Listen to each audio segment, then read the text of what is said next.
सच्ची घटनाएं। झोपड़ियों से भरा हुआ एक छोटा सा गांव। इन गांव वालों का व्यवसाय तो लोहार का था। इस छोटे से गांव में पले बढ़े ये नौजवान यहां वहां भटकते और चोरों की संगति में रहते और बहुत सी बुरी आदतों में गिर गए थे। इसी के साथ इन्होंने शराब की दुकान में काम करना शुरू किया और भयानक शराबी बन गए। शराब पी पी कर ये सड़कों पर गिरे रहते और अपने परिवार के लिए शर्मिंदगी और अपमान का कारण थे। विवाह के बाद में भी ये वैसे ही व्यक्ति बने रहे, यहां तक कि ये अपनी पत्नी को भी मारा पीटा करते थे। हालांकि कई बार ये अपने जीवन के बारे में निर्णय लेते, मैं सारी बुरी आदतें छोड़ दूंगा, शराब पीना छोड़ दूंगा, इस तरह निर्णय लेते, पर उसमें से बाहर नहीं निकल पा रहे थे। ऐसी ही परिस्थिति में इन्होंने जॉन बनियन की लिखी हुई स्वर्ग और नरक का दर्शन इस किताब को पढ़ा। इस किताब को पढ़ते हुए इन्होंने जाना कि इस पृथ्वी पर का जीवन अनंत काल का नहीं है, सच्चा जीवन तो मृत्यु के बाद में अस्तित्व में है, ये जाना।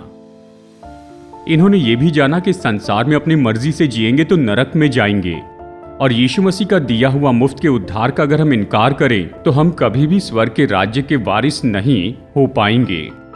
इन्होंने जाना कि कोई भी पियक्कड़ परमेश्वर के राज्य का वारिस नहीं हो सकता है। इन्होंने अपने पापों के लिए पश्चाताप करके प्रार्थना करने लग गए।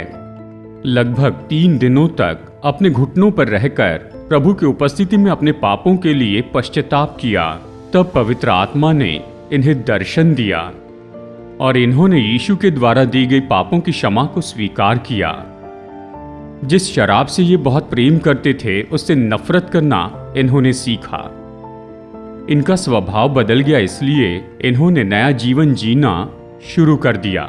परमेश्वर के वचन को पढ़ते हुए और प्रभु की उपस्थिति में प्रार्थना करते हुए उन्हीं के जैसे नाश होने वाले बहुत से शराबियों को सुसमाचार प्रचार करने का बोझ इन्होंने महसूस किया। इस तरह ऐसे बहुत से छोटे गांवों में ये प्रचार करना शुरू किया कि यीशु मसीह आपको उद्धार दे सकते हैं। इनकी बताई गवाही के कारण, इनके बताए वचनों के कारण बहुत से शराबी और नौजवान लोग जिनके जीवन का कोई उद्देश्य नहीं था, उनका जीवन बदलने लगा। इस तरह ये बहुत सी आत्माओं को जीतने लगे। एक समय इनके शराब के नशे में इनके बिगड़े हुए और नींद से भरे हुए चेहरे को देखने वाले अब इनके चेहरे पर परमेश्वर का आनंद, ज्योति और तेज को देखने लगे। यीशु मसीह सच में कितने महान परमेश्वर हैं, जो किसी भी व्यक्ति को किसी भी तरह से बदल सकते हैं, ये जानने लग गए।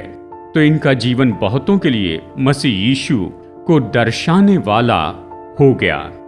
लगभग 75 साल की उम्र तक प्रभु के लिए गवाह के रूप में जीवन जिए और बहुत सी आत्माओं को प्रभु के लिए जीता और इस संसार को छोड़कर प्रभु के पास चले गए। प्यारे भाइयों, आप बिना लक्ष्य के रहकर अपनी जवानी को बर्बाद कर रहे हैं? क्या आप बुरी लतों के आदी और उसमें से बाहर नहीं आ पा रहे हैं? यीशु आपको महान उद्धार देना चाहते हैं। वही है जो आपके हर एक पाप को क्षमा कर सकते हैं और वो आपको इतनी सामर्थ्य दे सकते हैं कि आप फिर कभी कोई पाप न करें। तो आज ही यीशु के सामने घुटने टेक कर कहें, प्रभु जी, प्रभु मैं यहाँ हूँ, मैं आपको अपना जीवन देता हूँ, आप मेरे जीवन को अपने हाथों में लीजिए। वो अद्भुत रीति से आपको बदल देंगे और आपके जीवन को बहुत से लोगों के लिए आशीष का कारण बनने के लिए बदल देंगे।